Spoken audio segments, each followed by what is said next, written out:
I poured tea into 3 cups.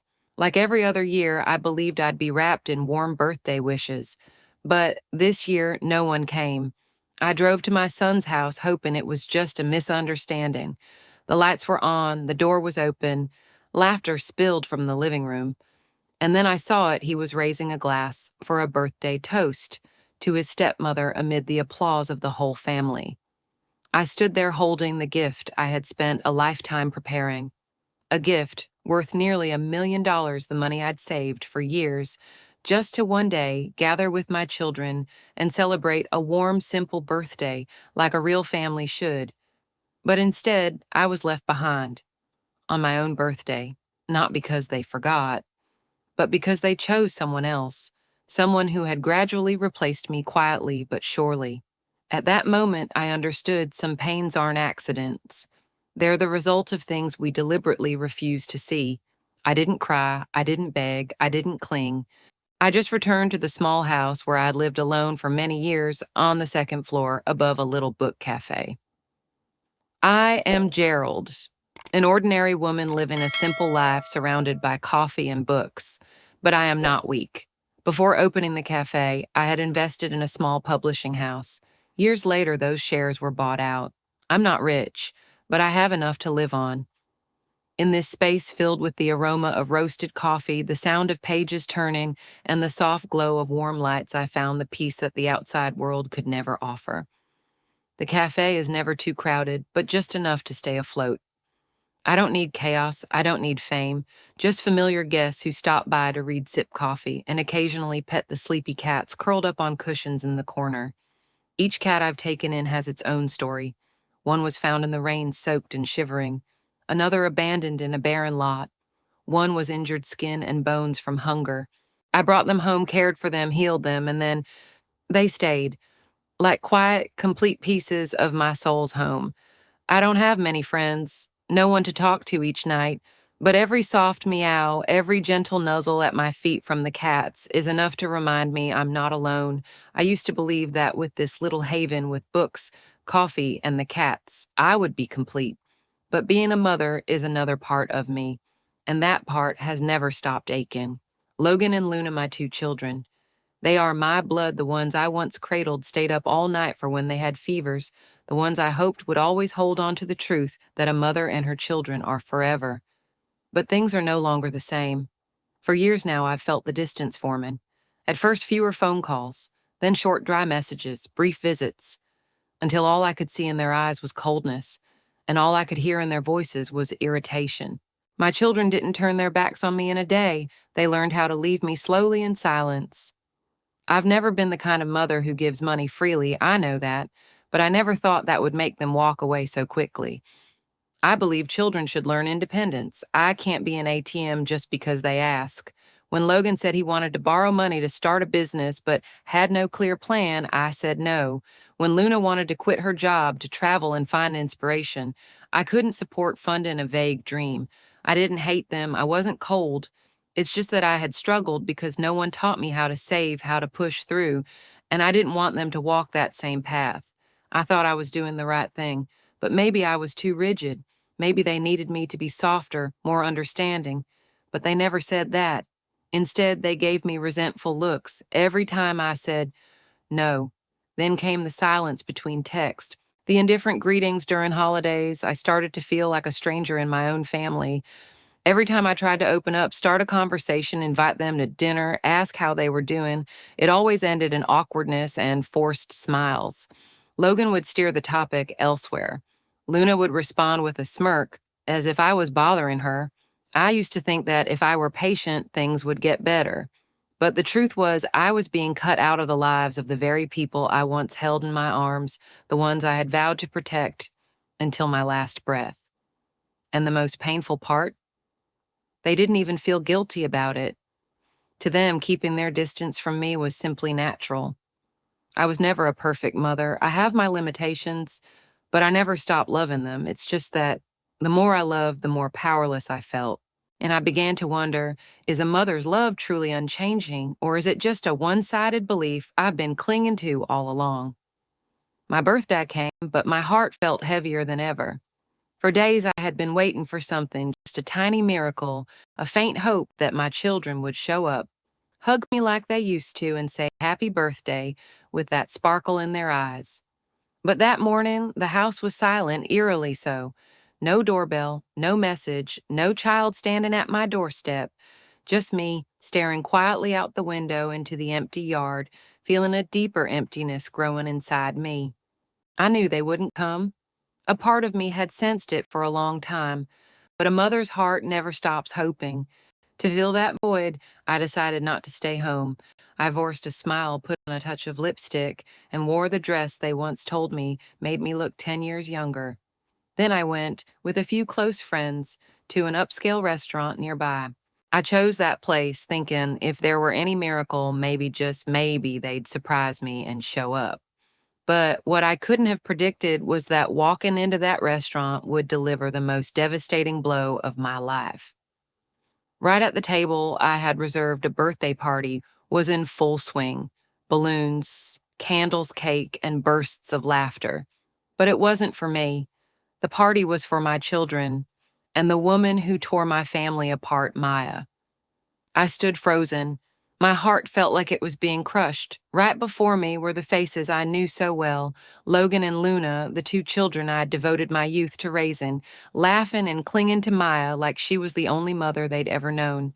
And me, I was nothing but a shadow at the edge of their world, a stranger in the very life I once built. Maya, the woman who was once a close colleague, someone I trusted completely. She had quietly seduced my husband and destroyed the home I'd spent over 20 years building. He left me for Maya, his new wife, when our children had just entered high school. Since then, I'd heard nothing from them. She didn't just steal the man I loved. She slowly, deliberately pulled my children away from me until I became a stranger in my own family. I don't blame Logan and Luna. Maya was there for them during the darkest moments when I was falling apart. Maybe their gentlest memories were no longer tied to me. Now she stood there radiant in a pristine white dress holding a glass of wine being celebrated like the ideal mother. And me, I stood outside the restaurant window quiet as a beggar for affection, watching that glittering world my heart in pieces. The warm golden lights inside the restaurant did nothing to thaw the cold inside me, that feeling like a sharp knife carving into my chest over and over again. I took a shaky step back, trying not to cry in front of my friends. I'm fine, I lied, but I'd never felt so hollow. That night, after everyone had gone home, I returned to my cold, silent house. I didn't turn on the lights. I didn't play music. I just sat quietly on my old sofa, watching my shadow stretch long across the wall. I didn't write anything. No status, no accusations, no explanations. I simply picked up my phone and canceled the reservation I had made months ago. The custom 3-tier birthday cake I had ordered, I sent it to the nearby retirement home, along with a small card that read, "Wishing you a joyful day." Then I went back home. In the corner of the drawer, there was an old birthday card. I'd kept the last one they gave me when they still remembered this day. I lit a match and burned it. The paper curled in a soft orange flame, each carefully written word turning to ash. The scent of burning paper lingered in the air like a final birthday wish fading into nothingness. No one knew. No one had any idea what I had done. No one saw that all that emptiness passed in silence. I didn't need anyone to understand. I just knew that for the first time in many years, I had chosen to do something for myself, even if it was just to remain quiet. Not to escape, but to bring closure. From that day on, the relationship between me and my children fell off a cliff. Maya stopped pretending. She publicly said I was negative, obsessed with the past, and dragging the kids down. I felt like I was being trapped in a closed circle where every word I said was twisted and every action I took was viewed with suspicion. But I no longer wanted to cry or complain. I began planning to leave the city. I looked for a new place somewhere by the sea, quiet and calm. I would open a small bookstore, maybe with a little cafe attached. I would use the savings I had built, not to buy back affection from children who had walked away, but to nourish my own soul. I didn't know what the future would bring, but I knew that from that moment on, I had chosen to live for myself. No more false hopes, No more waiting for love from hearts that had turned away. I was still a mother, but now I was also a woman with her own dreams, and I would be silent no longer. The next afternoon, as I was rearranging the bookshelf near the cafe window, whispers began to float through the air. Even without hearing the words, I knew what was happening. Familiar customers avoided my eyes. Some gave awkward smiles when I greeted them, and some never came back. The shift was too obvious to ignore. I felt it in the way people entered the shop like they were stepping into the territory of someone suspicious, not the cozy book cafe they used to love. Customer numbers dropped day by day, at first just a few empty seats on weekends. Then even the usually busy afternoons became so quiet you could hear a pin drop. I forced myself to smile, kept the same service as before, but the atmosphere in the cafe no longer felt like mine. Then a group came in, not to drink coffee or read books, but to whisper, point, giggle, like it was all some joke. One of them even left their phone secretly recording me behind the counter. What began as a few scattered rumors quickly spiraled out of control. I never imagined it would get this bad. False accusations, fake images someone had created about me began spreading across social media at lightning speed. At first, I thought they were just baseless slanders that would fade away, but they didn't. They grew into a violent storm I couldn't escape. Every day when I opened my phone, there were dozens, even hundreds of cruel comments and hateful messages from people I had never met. They attacked me, insulted my character with vicious words, offering not a shred of human decency. Some called me a fraud. Others said I was heartless, ungrateful. Some even accused me of things I had never done. None of it was true. The little book cafe I had built from nothing was now eerily empty. Loyal customers, those who had been with me through ups and downs, began to keep their distance. Some were afraid of being caught in the storm. Others didn't know what to believe anymore with the internet turning against me. A few longtime patrons even told me outright they had heard unpleasant things about me and didn't want to support the cafe anymore. It felt like knives slicing through my chest. But I knew I couldn't argue with a mob in frenzy. Even my neighbors weren't the same. The friendly greetings disappeared. Now it was wary glances and silent judgment. I felt more alone than ever. I heard the whispers behind my back, the intricate, cruel stories being spun about me. Sometimes I felt like a stranger in my own home, in my own neighborhood. I even began receiving threatening messages on my phone on social media, spiteful words, open curses. It felt like someone was squeezing my heart with an iron grip. There were days I didn't dare step outside, afraid of the hostile stares, the venomous words. I knew this wasn't just emotional warfare anymore. This was an open assault on my life and on my dignity. That afternoon, I poured tea into the third cup. All three cups were cold. I sat and stared at them, unmoving.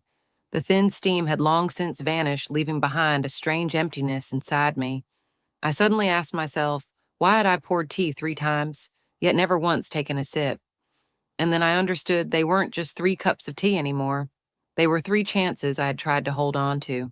3 moments where I chose silence. Right then, a new message appeared from a familiar anonymous account, the same one that had kept me awake many nights with cruel accusations and slander. This time, I opened it and looked closely. By chance, I spotted something I'd missed before. The profile picture was an old photo, a corner of Logan's bedroom, one only someone from our home would recognize. I felt my heart stop. With a cold instinct, I kept digging, and everything shattered. Logan traces, language settings, familiar phrasing, everything pointed to the same undeniable truth. Logan and Luna were the ones who had created the fake accounts, who had spread the hateful rumors about me. They wanted to hurt me. They wanted revenge for what they believed I had done wrong as their mother. I couldn't believe it. Not strangers, not enemies, but my own children, my flesh and blood. I used to think that even if the world turned its back on me, as long as I still had them, I had a reason to keep going. And yet, but the constant emotional strain began to weigh heavily. Many nights I couldn't sleep, haunted by thoughts of the future and everything I now had to face. I closed the cafe the next day. Temporarily, I said. But deep down, I knew there wouldn't be another grand reopening, not because I gave up, but because this place was no longer my safe haven. The bookshelves, the coffee cups, the old melodies, they were all now stained with betrayal and bitterness. I didn't want to believe it, but in between the silence and the whispers, the truth slowly pieced itself together. The people who had made those fake accounts, who spread those edited photos and twisted stories they wrote about me as if I were a toxic, selfish, pitiful mother, a calculated campaign to rewrite who I was to justify their own choices to erase their guilt by turning me into the villain. For the first time in many years, I felt truly hollow, not because of the lies, but because the ones telling them were the very people I thought would never turn away. I wasn't angry, I was just heartbroken. There was one time I almost called Logan desperate for clarity, but all I received was a cold, disrespectful response, and I realized my voice no longer mattered. Their silence was the clearest, cruelest answer. I felt like I was standing on the edge of two cliffs, one made of despair, the other of lingering hope. It hurt. But still, I couldn't stop loving them. After the cafe closed, I sat alone with my cats, my most loyal companions during these dark days. Their gentle paws, their soft purrs felt like comfort, like understanding, like someone saying, "You are not alone." That was the only time I felt truly safe. Safe from the judgment, from the rejection, from the cruelty of the outside world. I asked myself, how could this happen? How could your own children hurt you like this? How could all the love, the sacrifice be betrayed so cruelly? But then I reminded myself I had to be strong. I had to live for what was still good and kind in life. I had to believe that the truth would one day surface, that somehow a mother's love would endure through it all. I didn't rush. Months passed before I finally taped up the menu again. It felt like I was piecing myself back together. I started by repainting the windows. Every morning I wiped dust off the old shelves, as if I was gently wiping dust from my soul. The first yellow leaf fell onto the wooden table. I didn't pick it up. I just watched it. I kept living, still woke up early, still fed the cats, still wrote down the titles of new books I needed to order. I didn't respond, didn't post online, didn't fight back. Not because I was weak, but because I was tired. Tired of having to prove I was a good person. The truth doesn't need to scream. It only needs to endure long enough for the lies to rot away on their own. I still believe in my children, even though now they seem like faded silhouettes in the fog. Maybe one day their anger will soften and the emptiness in their hearts will be filled with memories of a mother who once loved them quietly, not with the poisonous words they chose to believe. Until that day, I will remain here in my little cafe beside the cats napping in the late afternoon sun. This is the world I built, a place without betrayal, without judgment, only books, the aroma of coffee, the wind whispering through the glass windows, and me, a woman, learning how to live again without needing to be accepted by those who once meant everything. One day, while cleaning the cafe, I got a phone call from an old friend, someone who had known the whole story from the beginning.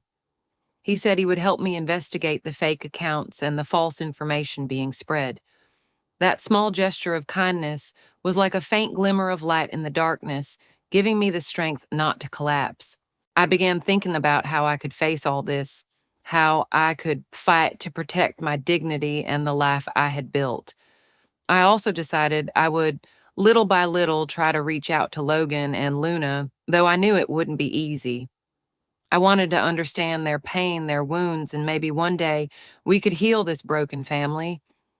No matter how much pain I had to endure, I still hoped that one day they would come back to their mother, leaving behind the hatred and misunderstandings. Amid the storms of social media and the wounds in my heart, I realized that silence is not always the final answer. Sometimes, to preserve what matters most, I must rise and face it all with patience and love. More importantly, I couldn't let lies and slander continue to destroy my life and everything I had poured my soul into. I decided to rise. For the first time in so long, I dared to face reality and speak the truth. I began seeking help from professionals. I hired a skilled lawyer to help me take legal action against the fake accounts that had defamed me. Together, we planned to gather evidence from threatening messages, slanderous posts, to the anonymous accounts created by someone within my own family. Everything had to be documented clearly and accurately, ready for legal defense. I believed that to dispel the doubt in people's hearts, I needed to tell my true story publicly. I reached out to a few reputable journalists and bloggers, people with influence on social media, and invited them to visit the cafe. I opened my heart and shared everything my daily life, my love for the cats I rescued, and the hardships and sacrifices I had endured to keep this little cafe alive.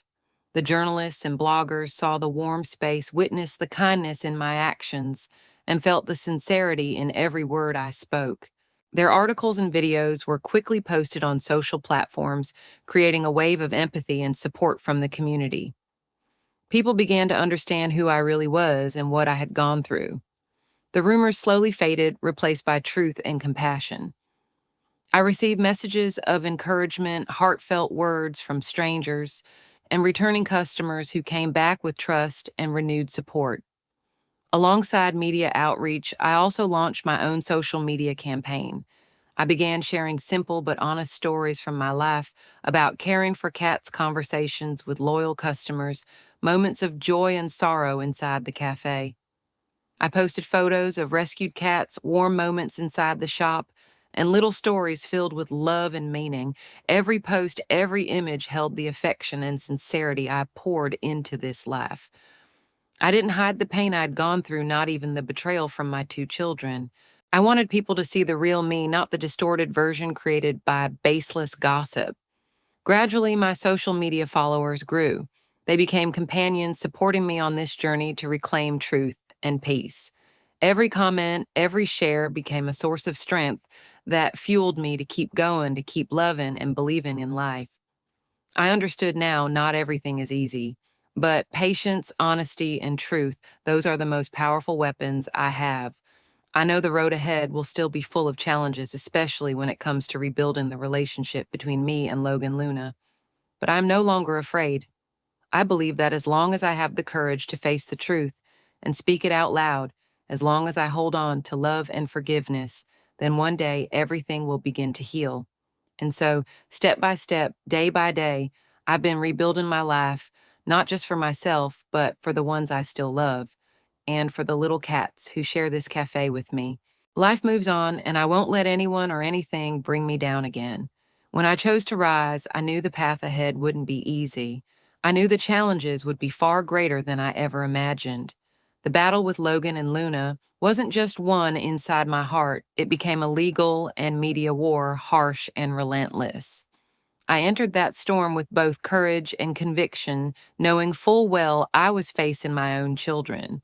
With my lawyer, I began taking legal action against the fake accounts that had spread lies about me on social media. All the evidence I had gathered was submitted to court.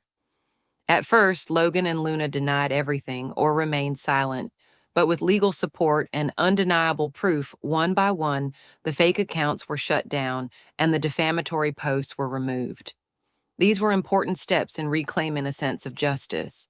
This battle wasn't only fought in court, it played out in every post, every word shared online. I kept telling my true story and received strong support from the public and the media. Major news outlets and respected platforms began covering my story, turning me into a symbol for the fight against family-based cyberbullying, a topic still rarely discussed, but urgently in need of awareness.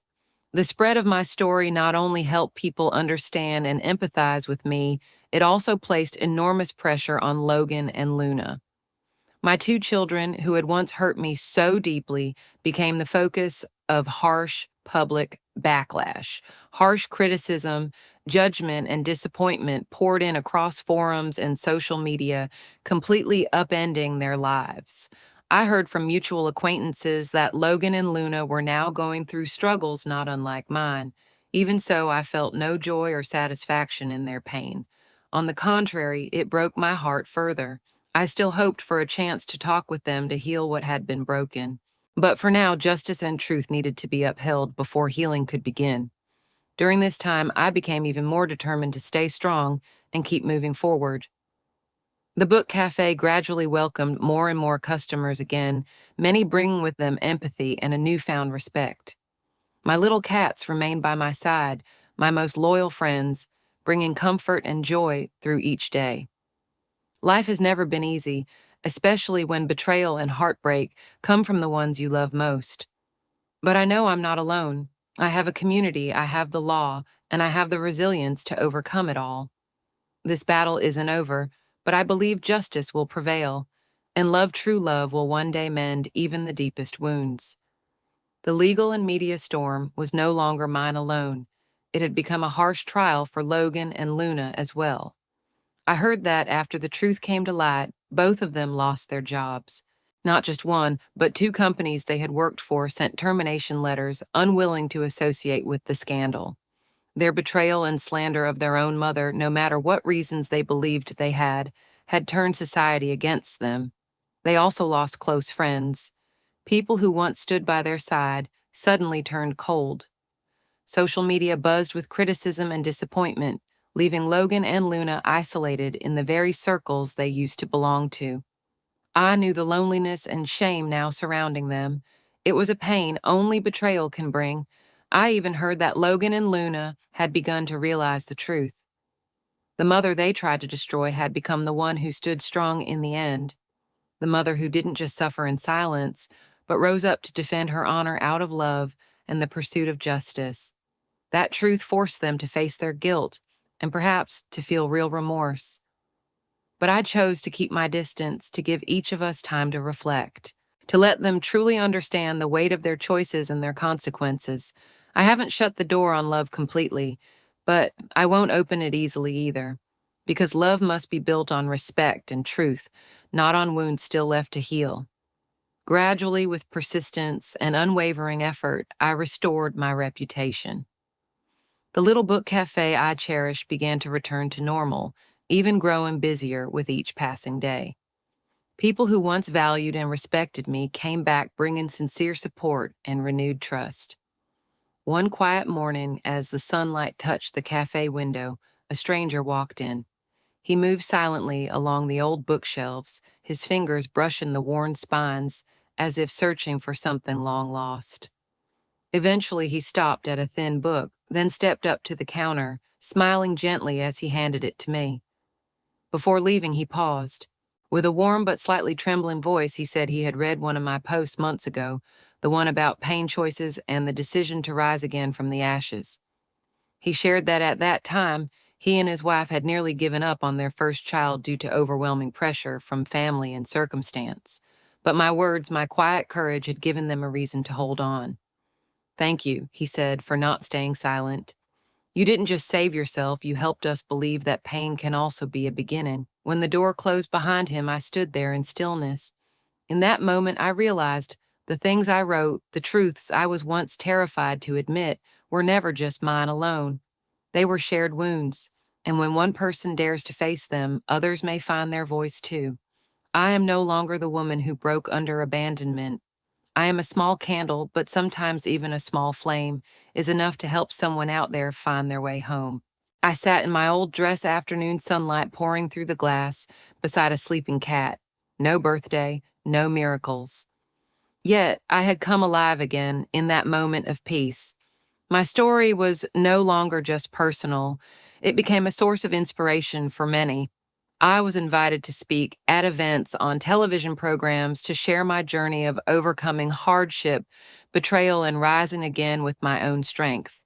I felt seen, supported, and more certain than ever that the path I chose was the right one.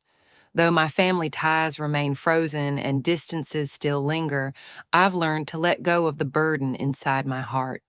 I've found freedom and peace in the life I live now. Each day spent in the cafe, surrounded by my beloved cats, is a day I feel life, feel unconditional love and quiet joy. I don't know what the future holds, but today I know I'm stronger than ever. I've learned how to love myself, to treasure life, and to trust that no matter the storms, I can still stand tall and shine in my own way. After all the pain, the wounds, and the losses, I now live a life more complete than ever before. The little book cafe I poured my heart into has become a warm, joyful space filled with laughter and true affection from customers, new friends, and even familiar faces from the past. I no longer just serve coffee and sell books. I offer peace, trust, and the beautiful values I reclaimed with my own hands. The painful past no longer weighs heavily on my shoulders. It has become strength, a precious lesson that has taught me to love myself more and believe in my worth. I've learned that no matter how many trials life brings, if we are strong enough, sincere enough, and brave enough to rise, then nothing can truly break us. I still remember those early days, the ones when the pain was too deep, when it felt like I'd never be able to stand again. But day by day, I began to grow, stronger, wiser, more whole. The tiny cats around the cafe have always been my greatest comfort. They taught me patience.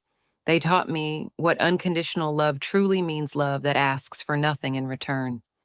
The familiar customers, the friends I've come to know through everyday encounters, they are proof that kindness endures even when the world tries to bury it. In the end, I named the cafe Falling Leaf because sometimes what falls is simply making room for a new season to begin. Now, when I sit by the cafe window and gaze outside, I feel the warm sunlight touch my face. I hear the birds singing gently through the slow rhythm of the day. I see the familiar footsteps of regulars arriving like clockwork, weaving their lives into this little place. And all of that peace is a quiet affirmation that I have truly returned to myself. No more fear, no more guilt from the past. I have stepped out of the shadows, not only overcoming domestic betrayal or the cruelty of online lies, but more importantly, overcoming myself. The woman who once endured in silence, the woman who once lost herself out of love for the wrong people. I no longer wait for any apologies because I have learned how to forgive others, and to forgive myself long before they ever realized they were wrong.